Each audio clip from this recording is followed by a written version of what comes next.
Hey everybody, peace and blessings to you. Hope this video meets you well. I am doing a recording. I have a kind of recording that I haven't done in a while, and this is a laundry room recording. It's an early morning laundry room recording. It's June 30th, 2025, about 5:30 in the morning, and I'm in my laundry room. And I wanted to talk about the big, ugly bill. I want to share my perspective. And for anybody who may be clicking on me for the first time and don't know who I am Letitia. I am an INFJ empath. I am an idealist, a progressive, a poet, a intuitive, an energy reader, a light worker, a New Earth beacon, New Earth messenger, all these things. I am a millennial mom of 5 children, immigrant, living in the US, a homeschooling, home managing mom. And I'm building my channel, sharing my perspective, navigating this timeline, absorbing the information, absorbing life. I listen to all kinds of videos. I learn a lot of things. I do a lot of thinking. I'm a deep thinker. I have opinions and perspectives. And the challenge that I have is because I have so many thoughts about so many things and so many interests, a curious mind.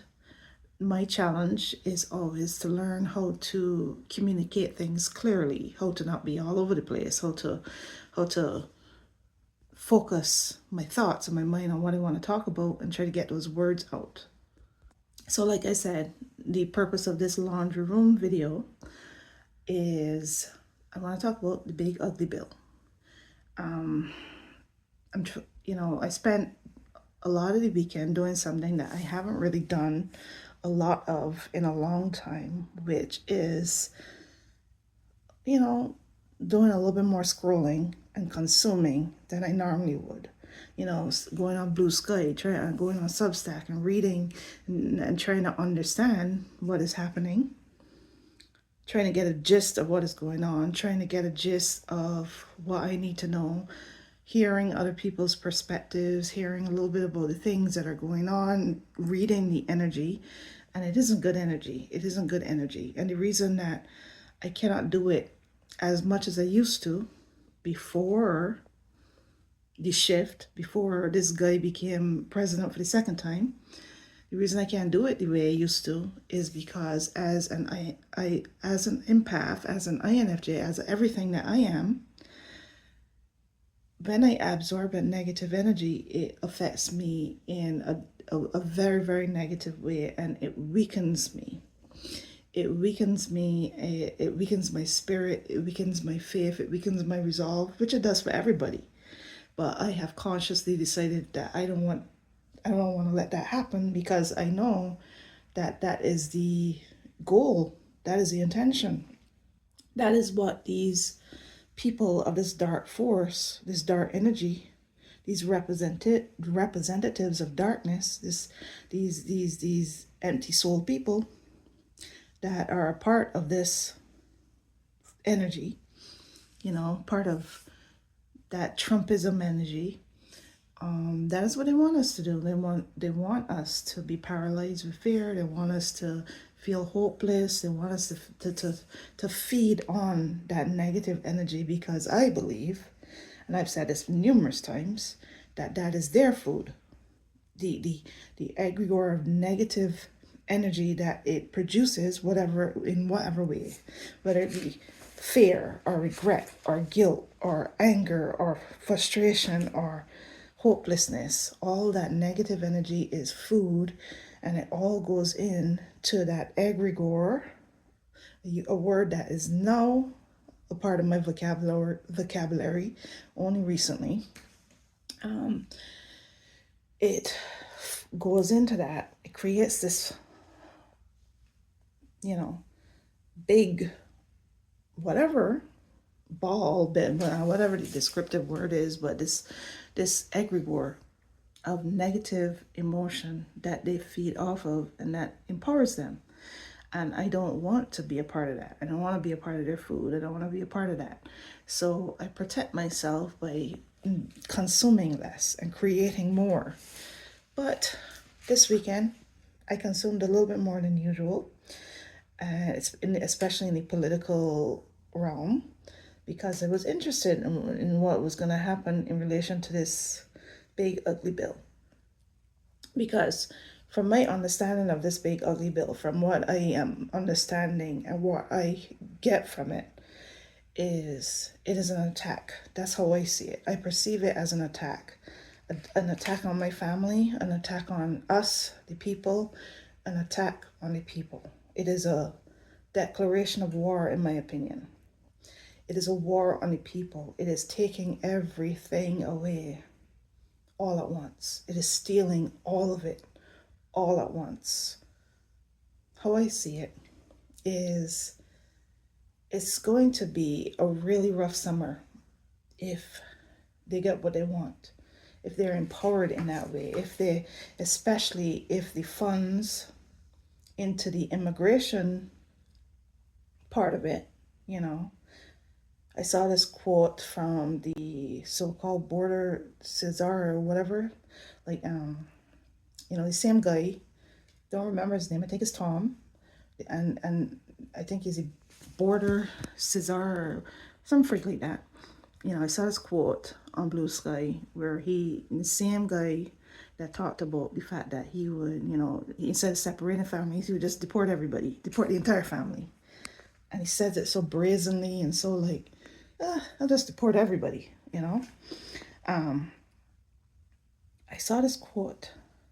I don't remember the exact words, but something along the lines of, if you think we were deporting people before, wait till we get that money, And I can imagine that that's going to be true. I can imagine that with the money and the emboldenment of the bill and having an actual law, a codified law on their side, the escalation of hurting people, I can imagine it's going to be ugly. And, I always find it very interesting that this guy, this simple-minded fool, and I'm talking about the one at the top, the head, the John 10:10 guy. I think of when I think of him, I think of the verse John 10:10. I'm talking about the thief that steals in the night, that comes to steal, kill, and destroy. The only thing that's missing from that verse is a lie. Come to steal, kill, and destroy, to lie. I think of him as a thief, and they're a den of thieves. They're an energy of thieves. All of them are here to steal. They're here to steal our lives, our joy, our peace of mind, our resources, our money. They're stealing everything that they can steal. There's a lot they cannot steal, but they're stealing everything they can steal so that we surrender the parts that they cannot steal. They're thieves. But I always find it interesting, as I was starting to say, how this guy, the thief, how everything that he names and brands is always the opposite of what it really is. Like, for instance, Truth Social. Truth Social is the complete opposite of what it's called. It's lie social. Anyway, it's all about lies. It's a place for his lies, for him to spread his lies. But he calls it Truth Social. He forces people to call it the opposite of what it is. It could break your brain if you're not focused. So what does he call the bill? What did they call the bill? The big, beautiful bill? When it is the ugliest thing. The ugliest thing. I have this movie quote started in my head. I don't have the full movie quote. But I could hear the voice of the person that's saying it in the movie of Hocus Pocus. When the little girl goes, "You're the ugliest thing." It doesn't matter how young or old you are. You sold your soul. You're the ugliest thing that's ever lived. And you know it. I'm talking about the witches, because the witches are like...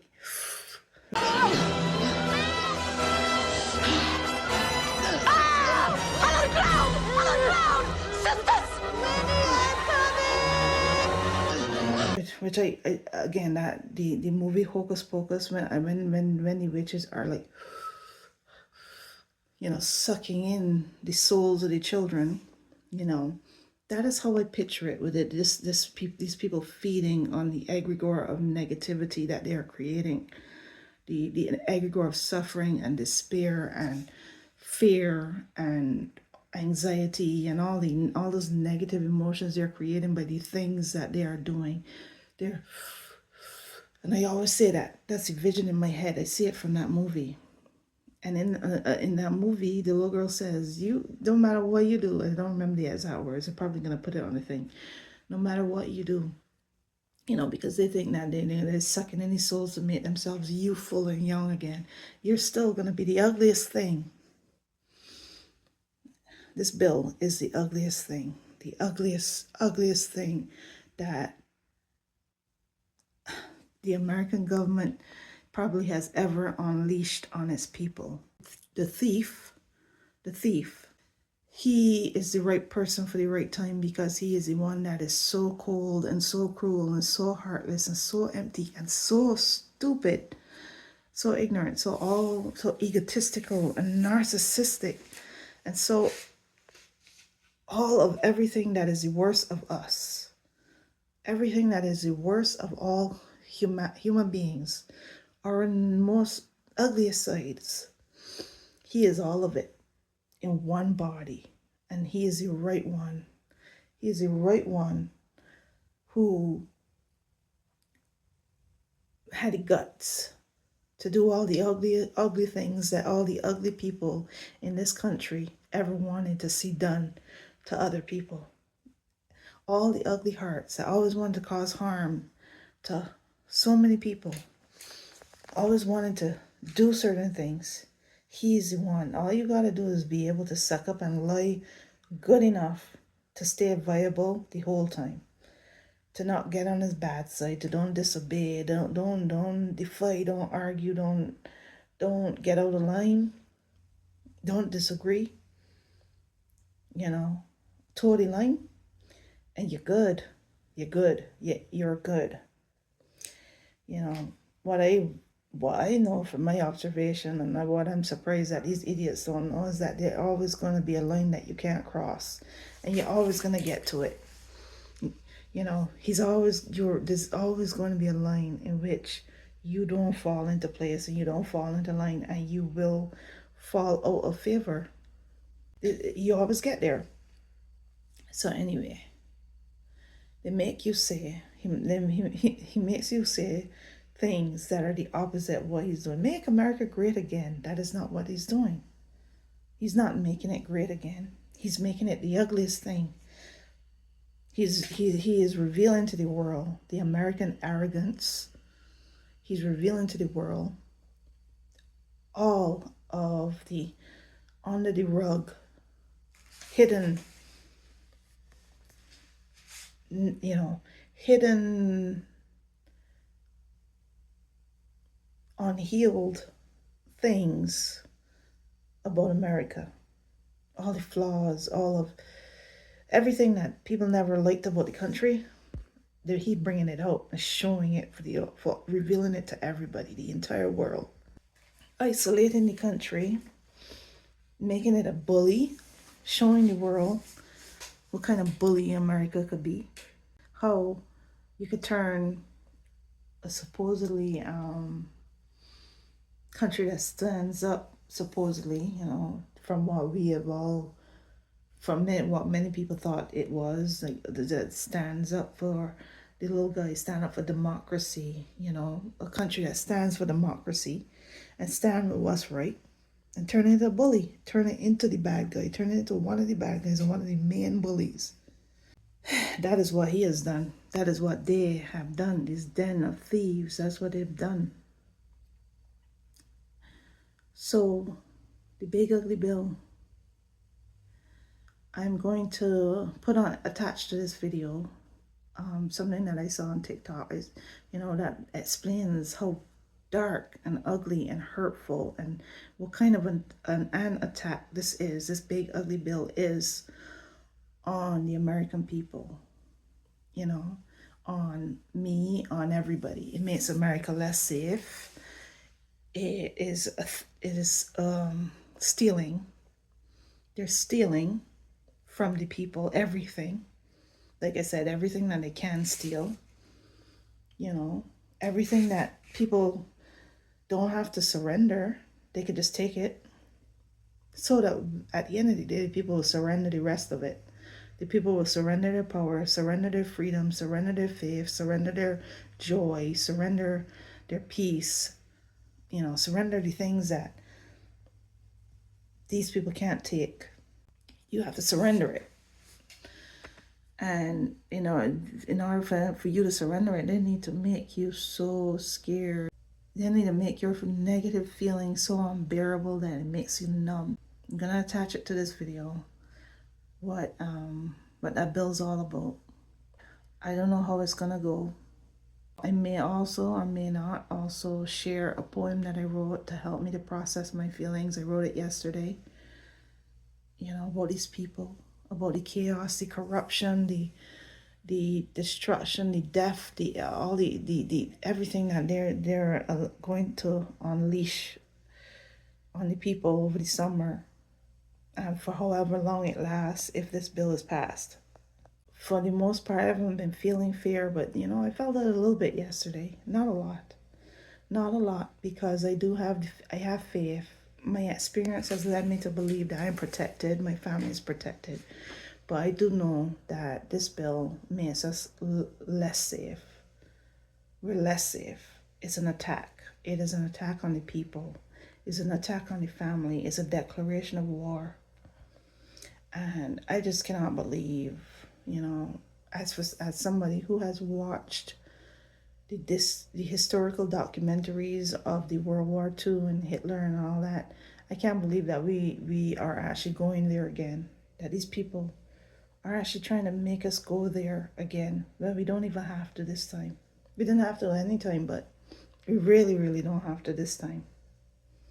This can be a period of creativity and healing and joy and fun and lightheartedness. Like, we literally do not have to, because we are a more mature, most of us, enlightened society. We don't have to do this because we are more educated and informed, most of us.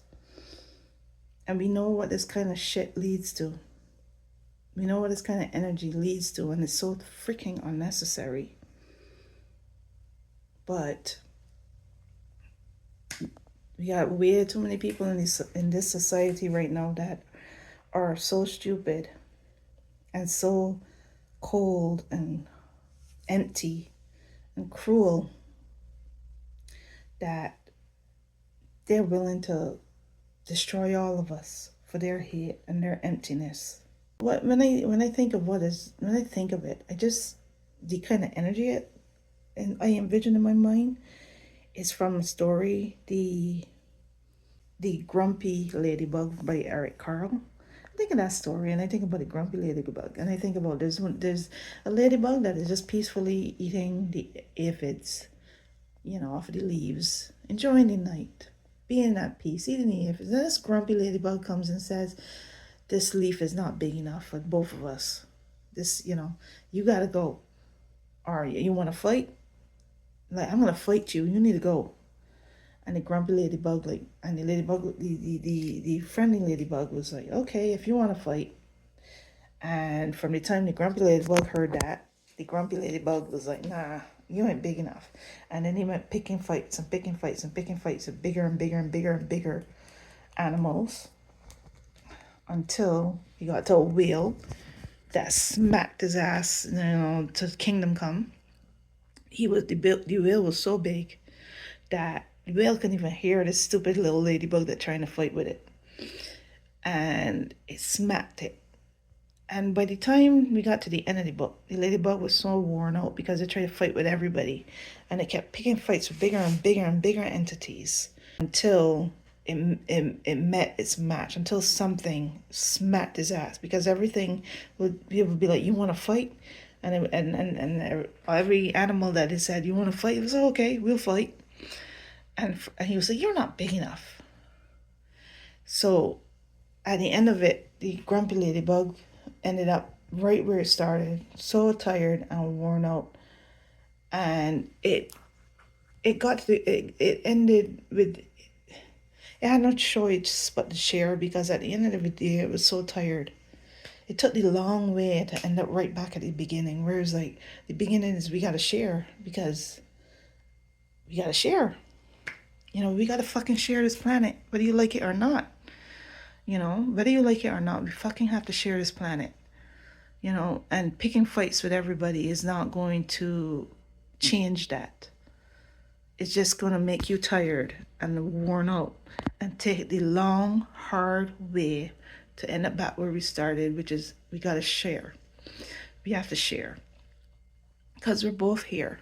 We're all here. We have to share. So that's what the MAGA energy. I've always thought of this book reminds me of the MAGA energy. Picking fights with everybody for no fucking reason. Because they don't want to share. They want it all to themselves. But the thing is that if you have to fight, you gotta fight, because everybody deserves to survive. Everybody deserves to be here. And if you need to pick a fight, then we'll fight. Because it's the only way. Because you can't take people out just because you don't like them being here. Because you don't want to share with them. Because you don't like them. So, fuck you. Fuck you. Yeah. Thanks for watching, and stay tuned to the video that I was talking about. Thank you for watching. I normally do straight history, but history right now is happening right here in front of us, and so let's cover it.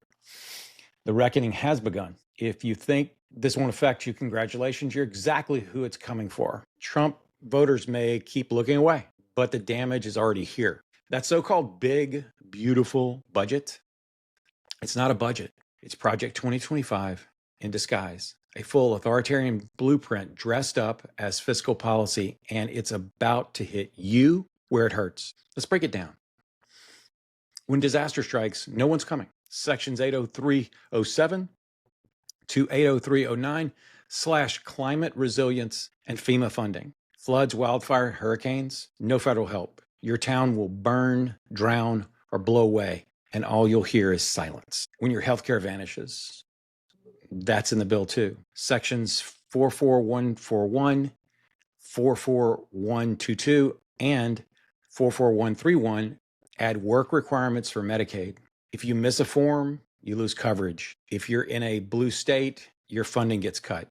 And veterans, they'll face longer waits, fewer doctors, and less mental health support, while Trump brags about how much he spent at his golf course. Gender-affirming care, banned, even for those who serve this country. If you're undocumented or simply poor, Section 44110, make sure you won't get care either. Your hospital may shut down, and when you need a doctor, you'll find that the service no longer exists. And your grocery bill, that's going up too. Trump's tariffs combined with the cuts to food assistance in sections 10008 and 10012 mean higher prices for produce, gas, and everyday goods. And yes, the neighborhood could lose their SNAP benefits at age 64. What about the institutions holding your town together? Section 50002 and 50003, gut funding and oversight. Say goodbye to your pharmacy, post office, or bank,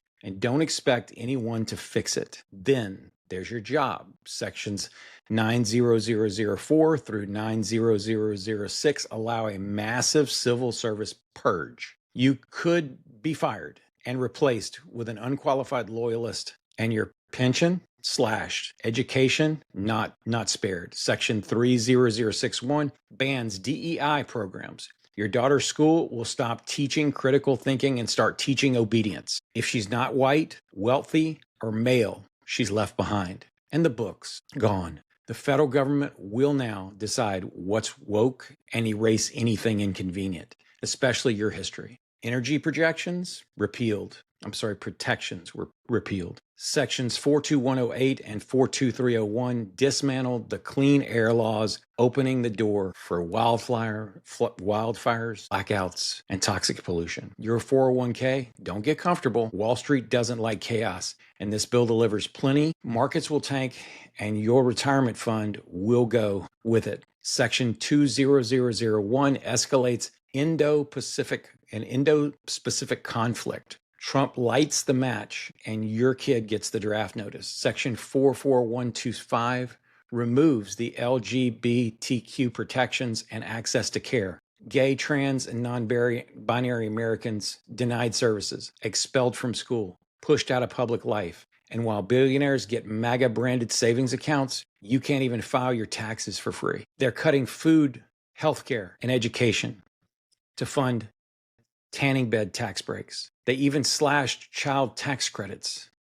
and funding for childcare. You're expected to work more with less help and higher cost. Your community center closed. Your summer programs cut. Sections 41009 and 80301 wipe out block grants, historic preservation, and public parks. The professionals who make government work fired. Section 90004 to 90006 dismantle civil service protections. Scientists, disaster coordinators, public health experts replaced by political hacks who do whatever they're told. Section 44001 bans states from regulating AI, education, tech, or data privacy for 10 years. That means your state can't protect you from tech giants even if it wants to.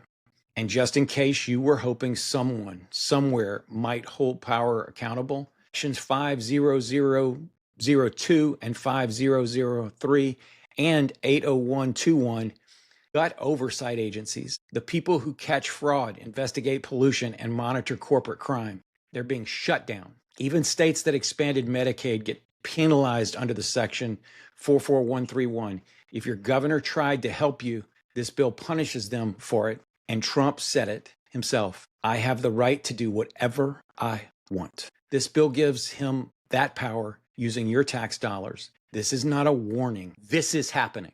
It's theft wrapped in a flag. It's censorship, cruelty, control, and collapse. Call your senators at 202-224-3121. Tell them this isn't patriotism. It's pillage. And if you've been silent, now is the time to speak. Because very soon, this won't be about politics. This will be about survival. It's crazy. Peace, y'all.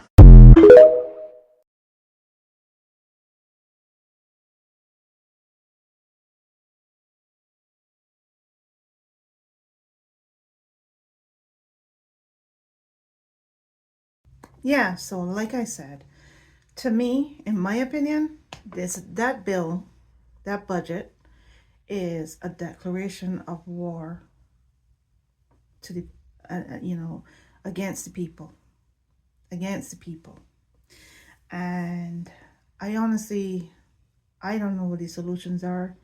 I don't know what the answers are. I don't know what power we use, and how we are effective. I do understand that whatever we're going to do, however we're going to do it, it has to be in numbers. It has to be in numbers great. We have to stick together. We have to be a community. That's why dividing is their objective. That is why it's so important for us, for the people, to be distracted and divided. Because we got to do it together. We got to know that our numbers are greater than theirs, united, because the people are meant to be united, especially when we're standing up for the overall collective, when we're standing up for the entire world.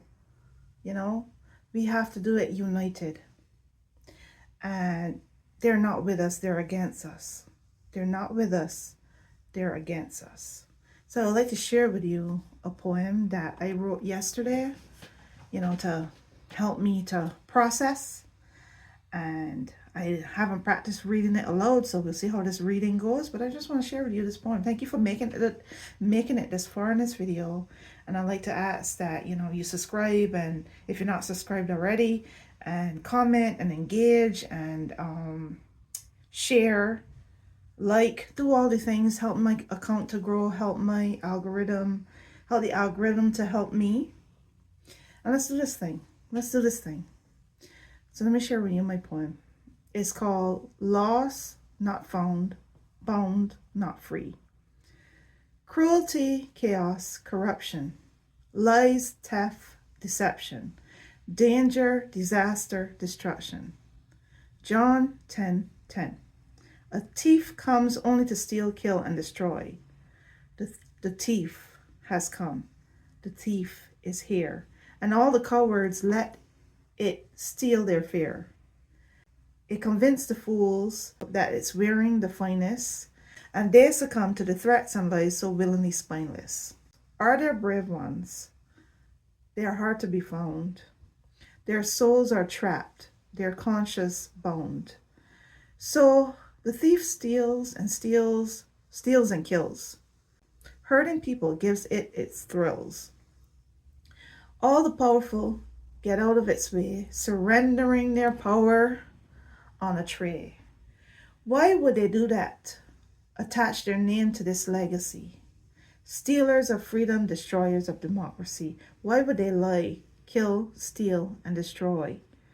Does this make them happy? Does this bring them joy? I think it's fear, greed, and or religious brainwashing that will make them turn this small, soulless creature into their king.